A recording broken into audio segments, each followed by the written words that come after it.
ओम।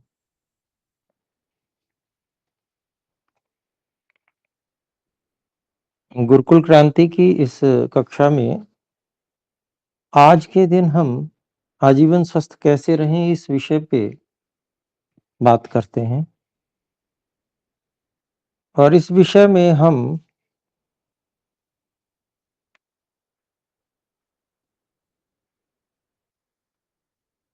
रोगों के विषय में जानकारी प्राप्त कर रहे हैं।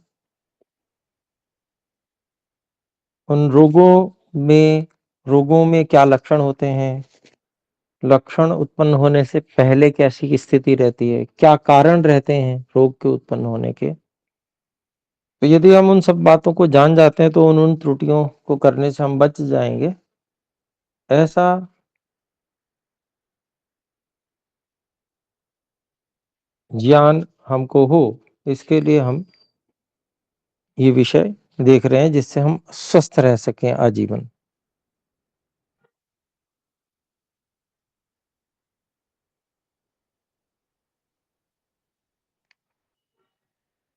तो यहाँ पर हम जो यक्ष्मा रोग है अर्थात जिसे टीबी कहते हैं, उस में क्या-क्या उपाय किए जाते हैं आयुर्वेद के अनुसार, उनके विषय में हम बात कर रहे थे।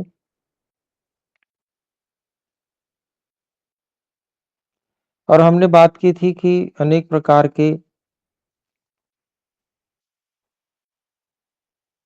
लेपन, प्रदेह इत्यादि इसमें प्रयोग किए जाते हैं जिससे रोग को जीता जा सकता है।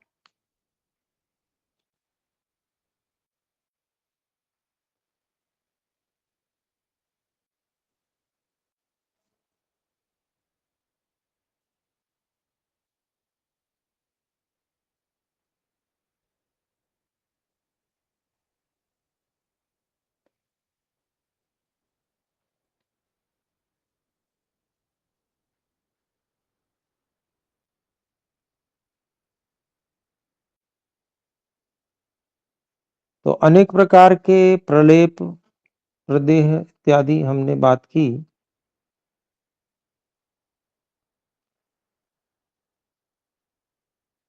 जो शूल आदि कष्ट होते हैं उन पर विजय पाने के लिए जैसे बताया गया शत पुष्पा आदि लेपन, इसमें सोया, मुलैठी, कूठ, तगर, लाल चंदन, इनको एक साथ घी के साथ लेपन किया जाता है। सिर, पार्श्व और अंश के शूल को ये नष्ट करने के लिए लेपन है।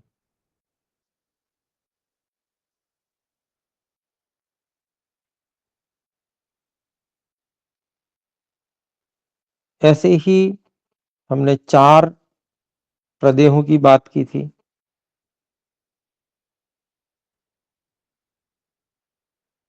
ऐसे रक्त निर्हरण की भी बात की थी हमने।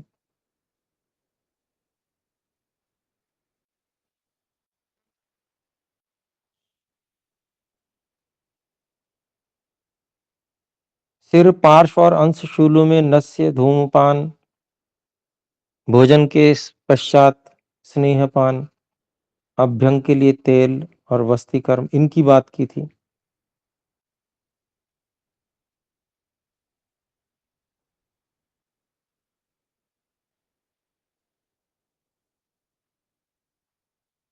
इसके अलावा चंदन आदि तेल ये बना बनाया भी मिल जाता है बाजार में। ऐसे ही शत धौत घृत, 100 बार जिस घृत को धोया गया हो, तो ऐसे घृत इत्यादि से और अभ्यंग जो है वो कराया जाता है रोगी को। इसके अलावा मुलैठी का काढ़ा बनाकर उसका परिशेचन किया जाता है, ऊपर से धार बनाकर सुहाता गर्म और परिशेक कर दिया जाता है।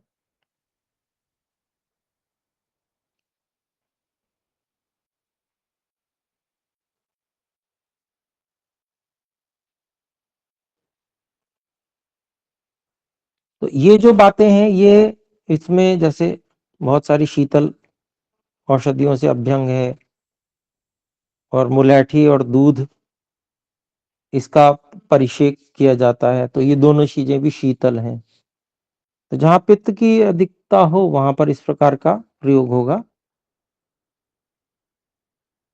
ऐसी सुशीतल वर्षा का जल है, या जो सुशीतल चंदन आदि गण के औषधियां हैं उनका काढ़ा है, उससे परिशेचन किया जाता है।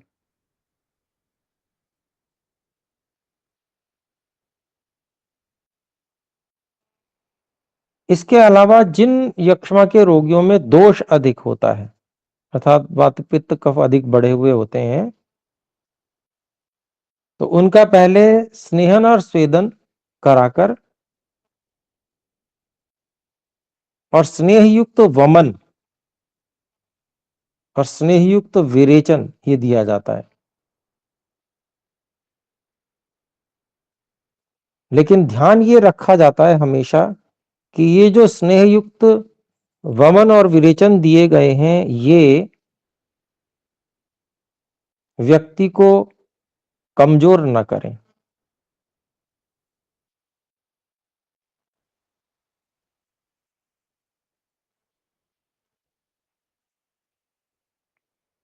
कि जो दोष बढ़े हुए हैं, अगर शरीर में बल है तो वो बल अगर खत्म हो जाएगा, समाप्त हो जाएगा, तो फिर यक्ष्मा रोग असाध्य हो जाता है। तो बल की रक्षा करते हुए ही संशोधन आदि कराए जाते हैं। अगर अधिक दस्त लग गए और धातुओं का संसरण हो गया तो फिर यक्ष्मा रोगी की मृत्यु भी हो सकती है। बल्कि यूं कहें कि अगर ऐसा हो जाता तो मृत्यु हो ही जाती है।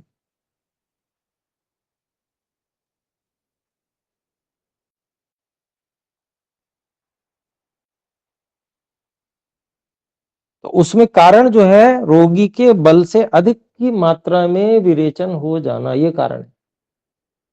वहां यक्ष्मा रोग कारण नहीं है, टीबी कारण नहीं है, बल्कि यक्ष्मा परोक्ष कारण है। बल्कि उसका जो बल है वो समाप्त हो जाना, ये वहां मुख्य कारण है। तो सामान्य रूप से किसी यक्ष्मा रोगी को कोई विरेचन नहीं दिया जाता है, परंतु दोष की मात्रा बहुत अधिक हो तो अल्प विरेचन होता है, दिया जाता है, बहुत मृदु विरेचन दिया जाता है। और उसमें भी, विरेचन में भी दूध आदि या स्निग्ध और रस या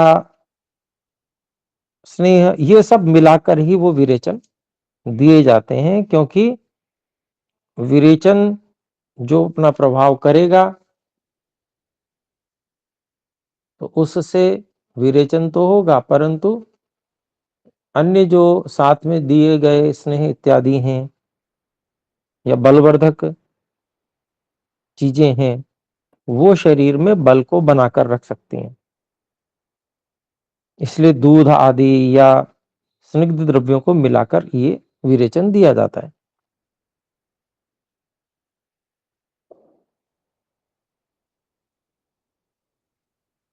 तो ये सब प्रयोग करके अगर रोगी जो जिसके दोष बढ़े हुए थे उसका कोष्ठ शुद्ध हो जाता है, तब फिर कुछ योग दे रहे हैं, इन योगों का तब प्रयोग कराया जाता है जो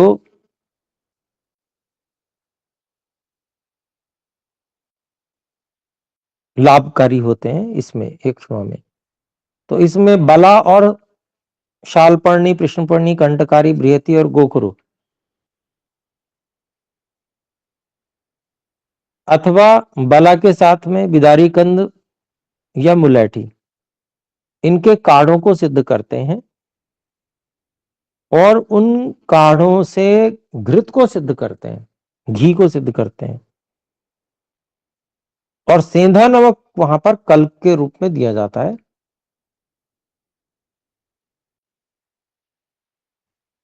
और इसका फिर नस्य दिया जाता है रोगी को, तो व्यक्ति जिसका स्वरभंग हो जाता है उसका स्वरभंग ठीक हो जाएगा, स्वर ठीक हो जाता है, तो स्वर के बल को बढ़ाता है।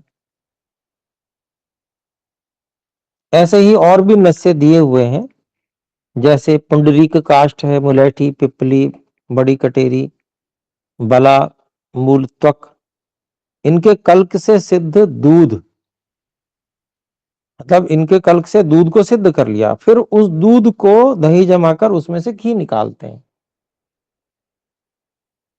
और उस घी का नस्य जो है वो भी स्वरभेद को नष्ट कर देता है। क्योंकि यक्ष्मा में एक लक्षण स्वरभेद का भी है, तो उसकी भी चिकित्सा जरूरी है, वो भी बता रहे हैं महर्षि पुनर्वसु आत्रेय जी।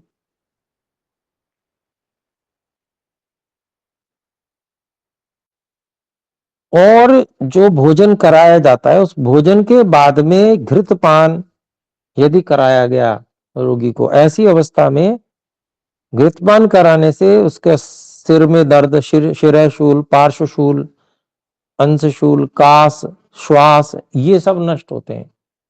ये जो यक्ष्मा के लक्षण है।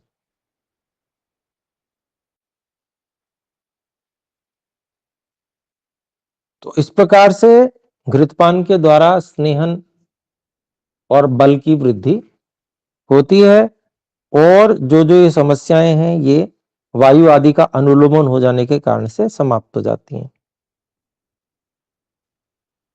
अनेक प्रकार का शूल नष्ट होता है, खांसी भी नष्ट हो जाती है और श्वास भी नष्ट हो जाती है। तो जो वायु ऊर्ध्व होकर और खांसी वगैरह को, श्वास को उत्पन्न कर रही थी, वो जब अनुलोम हो जाती है तो समस्या समाप्त हो जाती है, बल बढ़ जाता है उस स्थान पे, वायु अपना स्थान छोड़ देती है। ऐसे ही और भी बता रहे हैं, दशमूल आदि घृत,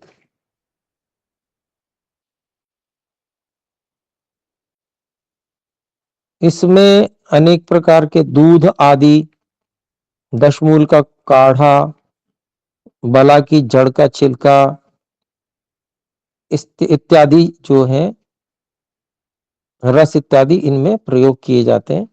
और यथाविधि घृत पाक करके अग्नि बल के अनुसार, रोगी का क्या अग्नि बल है उस समय, उसके अनुसार मात्रा पूर्वक भोजन के बाद पिलाया जाता है जो घृत है। तो इससे सिर में दर्द इत्यादि और अनेक चीजें समाप्त हो जाती हैं। ये आधा तोला पिलाया जाता है।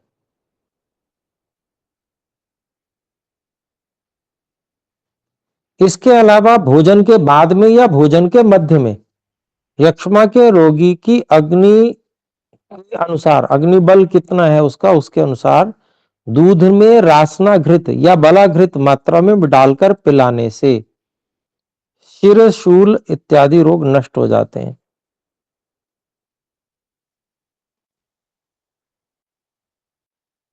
ऐसे ही और भी बातें बताई गई हैं, जैसे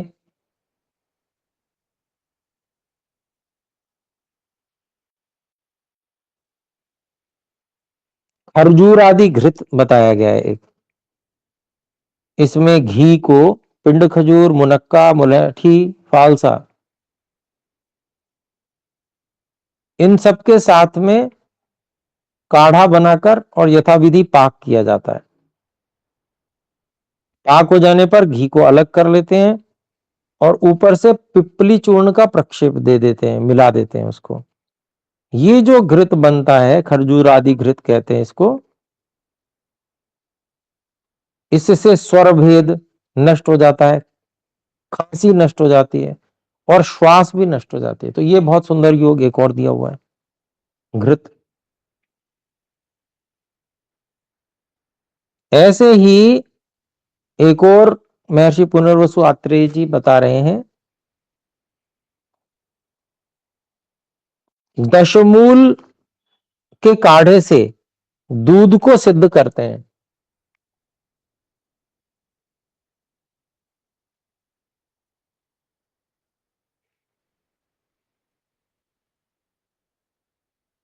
और उस दूध को सिद्ध करने के पश्चात वो जो दूध तैयार होता है, उस दूध में से घी निकाला जाता है। वही जो विधि है, दही जमाना इत्यादि सब कुछ करके जो ताजा घी निकलता है उसमें से, उसमें पिपली चूर्ण और मधु, शहद का प्रक्षेप दिया जाता है और फिर उसका सेवन कराया जाता है। उससे स्वरभेद है, शिरशूल है, पार्श्वशूल है, अंशशूल है, खांसी है, श्वास है और ज्वर तक भी इससे नष्ट होता है। ये इतना अच्छा घृत है।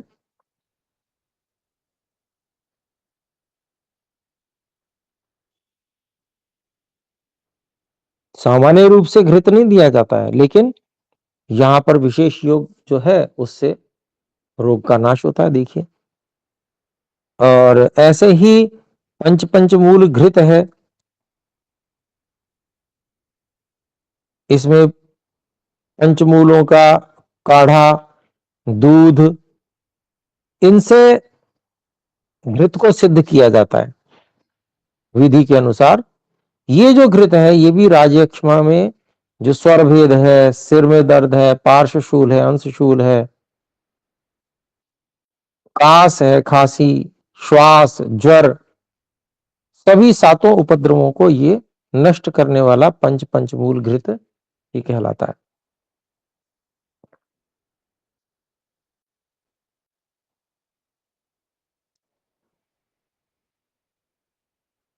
इसके अलावा एक लेह के 4 ऐसे योग बताए गए हैं जिन 4 योगों के प्रयोग से खांसी, श्वास, स्वरभेद और पार्श्वशूल नष्ट हो जाते हैं। तो ये लेह है, अर्थात चाटने योग्य चटनी टाइप। तो उसमें पहला जो द्रव्य है उसके पिंड खजूर, पिपली, मुनक्का, हरड़, काकड़ा सिंगी और दुरालभा, 6 द्रव्य हैं।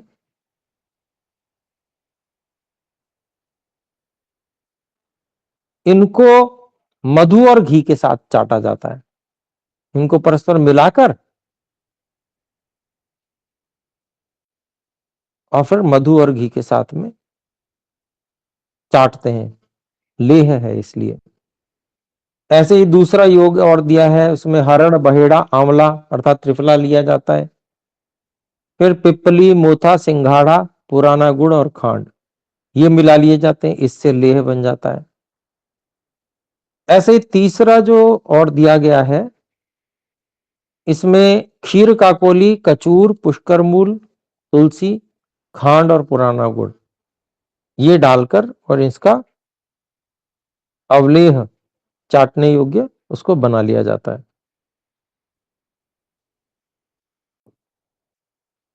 इसके अलावा चौथा एक और योग जो दिया है वो है, उसमें सौंठ, चित्रक, लाजा, पिपली, आंवला, पुराना गुड़, इसमें भी ये 6 औषधियां हैं। इनको मिलाकर और लेह बनाकर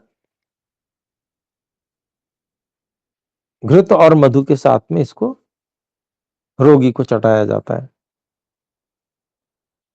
एक बहुत ही प्रसिद्ध लेह जो बहुत प्रचलन में है, आपने सबने सुना होगा, सितोपलादि, वो भी ये चरक का ही है। महर्षि पुनर्वसु आत्रेय जी ने उसको बताया हुआ है। और उसमें जो है क्या क्या चीज बताइए। वैसे तो ये आपको खूब प्रसिद्ध है और सब जगह आपको उपलब्ध हो जाएगा बना बनाया। इसमें 16 भाग मिश्री होती है, 8 भाग वंशलोचन, 4 भाग पिपली, 2 भाग इलायची, 1 भाग दालचीनी।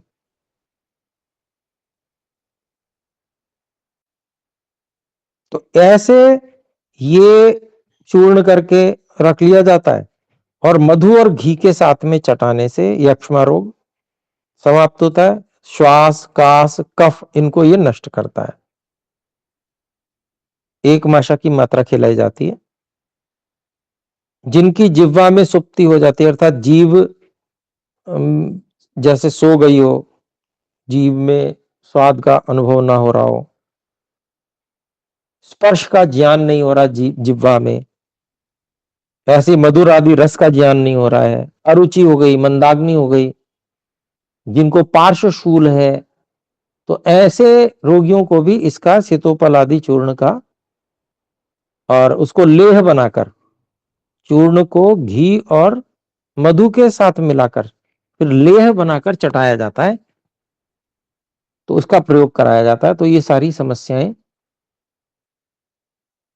ठीक हो जाती हैं। हाथ पैर या शरीर के अन्य अंगों में अगर दाह है, ऊपर ऊर्ध्व अंगों में रक्त पित्त है, तो भी यह बहुत अच्छा कार्य करता है। ये तो बहुत एक ही योग है, लेकिन बहुत सारे रोगों में ये कार्य करता है, इसलिए बहुत प्रसिद्ध भी है। ऐसा ही एक योग और महर्षि पुनर्वसु आत्रेय जी यहां बता रहे हैं। वासाघृत या शतावरी के साथ काढ़ा और उसके कल्क से घी को जब सिद्ध कर लिया जाता है, एक तो वासाघृत हो गया या फिर शतावरी घृत हो गया, ये तो ये भी इक्षुमा के लिए बहुत हितकर है। वासाघृत जो है रक्त पित्त में भी कार्य में आता है और इसमें भी आता है। ऐसे ही शतावरी से सिद्ध जो घृत है वो भी रक्त पित्त में भी काम आता है और यक्ष्मा भी। इसी प्रकार से एक गोक्षुरादि घृत और बताया गया है। इसमें बहुत सारी औषधियां हैं जिनको लेकर घृत को सिद्ध करते हैं। जैसे इसमें है गोखुरु, दुरालभा, शालपर्णी, कृष्णिपर्णी, मुद्गपर्णी, बलामूल, त्वक, पित्त पापड़ा, ये सब जो है लेकर,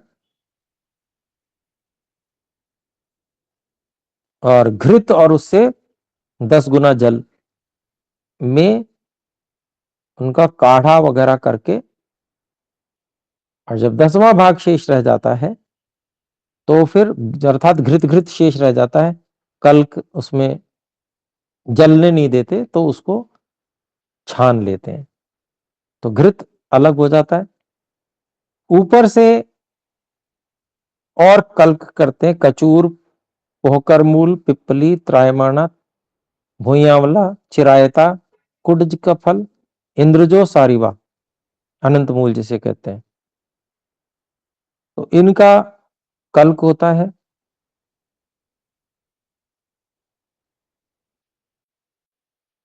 इससे भी जो घृत तैयार होता है, यह भी ज्वर, दाह, भ्रम, कास, अंश पीड़ा, पार्श्वशूल, शिरशूल, तृष्णा, उल्टी, छर्दी जिसे कहते हैं, अतिसार, इन सबको ये नष्ट करने वाला है। तो इतना सुंदर ये योग महर्षि पुनर्वसु आत्रेय जी ने बताया हुआ है। तो और भी जीवन इत्यादि घृत है, इन सब का और भी हम आगे वर्णन सुनेंगे, समझेंगे। ये सब औषधियां जो है हमको उपलब्ध होती हैं, और जब हमको ये पता होता है कि हमारी स्थिति ऐसी है, हम इस प्रकार की स्थिति में हैं, तो हम उस स्थिति के अनुकूल औषध का चयन करके अपने लिए फिर उसका उपयोग कर सकते हैं। ये अपने पास में जो है, ये प्रामाणिक पुस्तक है, जिसमें कुछ भी असत्य नहीं है। जो योग हैं बहुत अच्छे योग हैं, उन ऐसी पुस्तकों को अपने साथ में, अपने परिवार में रखना चाहिए, उसका स्वाध्याय करना चाहिए। तो अभी हम विराम करते हैं, समय हो चुका। आइए मिलकर एक बार ओम का उच्चारण करें। ओम। सभी को सादर नमस्ते जी। नमस्ते गुरु जी। नमस्ते आचार्य जी।